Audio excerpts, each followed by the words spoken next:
few weeks ago, while aboard Amtrak's Hartford line, I realized that over the last few years, I've ridden by every train station in Connecticut.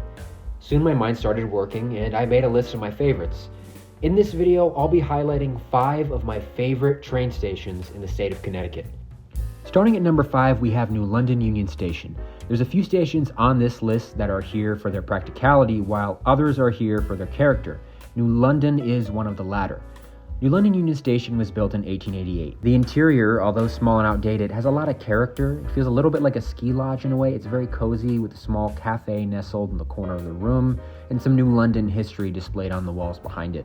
There's also stands for Greyhound and Amtrak on opposite sides of the room. I love pulling to the station because you get to look out over the water and see ferries departing to cross the Sound. Across from the station is a plaza with a large whale fountain statue thing. It's just a cool place to explore. Downtown New London is very walkable. The only downside to New London Union Station is that there is no direct walkway to all train platforms. If you have to get to the platform closest to the water, you have to actually walk across the train tracks, which can cause some headaches. I did almost miss my train one time from this. I was running late for my Shoreline East train back to New Haven and got caught on one side of the tracks due to an Amtrak train blocking the way. Luckily, the train departed just in time and I was able to get across to my train, but crossing can cause some headaches if you're running late. Up next is New Canaan Station. Even though it's small, it's very cute and it has a lot of charm. The waiting room is nice. It has some benches to sit on, it's clean, it has an original shoe shining stand that really caught my eye. It does have a ticket window, but I don't think it's actually in use. There's also apparently a watch repair room, which I thought was pretty unique. The station does have its own parking, but both times I've been there, it has been pretty crowded. Luckily, there's lots of metered parking around New Canaan. Both times I was there, I parked in a lot just up the hill from the station. Of course, trains from New Canaan Station are a shuttle service between Stamford and New Canaan on the New Canaan branch, so it's only about a 17-minute ride, but I still think it's a really cool station that's small, yet nice and does the job. Number 3 on my list is a station I really love and a station you may not be familiar with, and that is Meriden. Meriden Station is new with a lot of potential. Opened in 2017 and part of the ongoing development along the New Haven, Hartford, Springfield route and development in downtown Meriden, the station's a perfect example of a transit center that welcomes prospective travelers who may not used to be traveling by rail or bus. The peak of the station is the walkway over the tracks with elevators on both sides.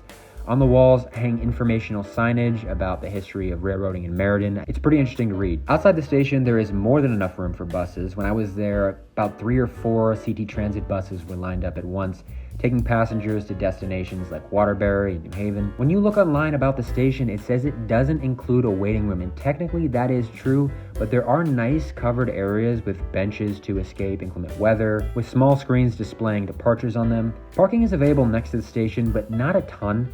Across the way from the station is Meriden Green, which is another recent project that accompanies other developments in the downtown Meriden area. There's a nice walking bridge over the center of the park, and it's just cool to look at. I love this station because it's just an example of the developments over the last decade to improve transit in central Connecticut. I think it's a really underrated station that most people don't really talk about. There's a lot of people that have certain thoughts about Meriden, but I think this station is such an important part of the community in Meriden. At my number 2 spot is an obvious entry on this list, and that is New Haven Union Station. On the National Registry of Historic Places, New Haven Union Station goes back 177 years. The original New Haven Union Station was built in 1848.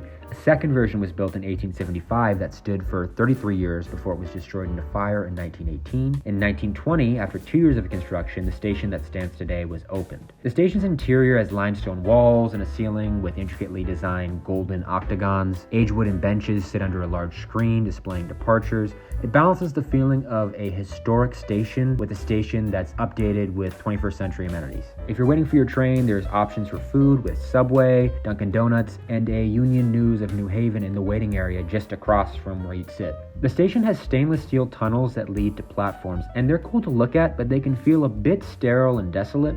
Don't get me wrong, it's a great feature for the station, but I just feel like they could have utilized the space better. It's possible they wanted to limit foot traffic and congestion, which makes sense, but I just want to note that it can be a little bit awkward walking through this empty hallway. Attached to the station is a multi-level parking garage. I've never struggled getting parking at the station, even if I've had to go towards the top level. Overall, I think leaning into the history of New Haven Union Station is a good way to get people to warm up to the idea of traveling by rail in central Connecticut. Finally, my number one station. I'm sure some people may be confused by this choice. To me, this is a very underrated, a very unique station, and that station is South Norwalk. I know it's a little bit odd to look at, but when you explore it, there's a lot there. There's two sides of this station separated by tracks, an old side and a new side. The old side of the station has a small waiting room with a more vintage interior that's still charming. You can't miss the new side. It has a large arc for a roof that sits atop the waiting room. Attached to this building is a multi-level parking garage with more than enough parking for commuters. If you climb to the top of the garage, you can look out into the distance and see the water.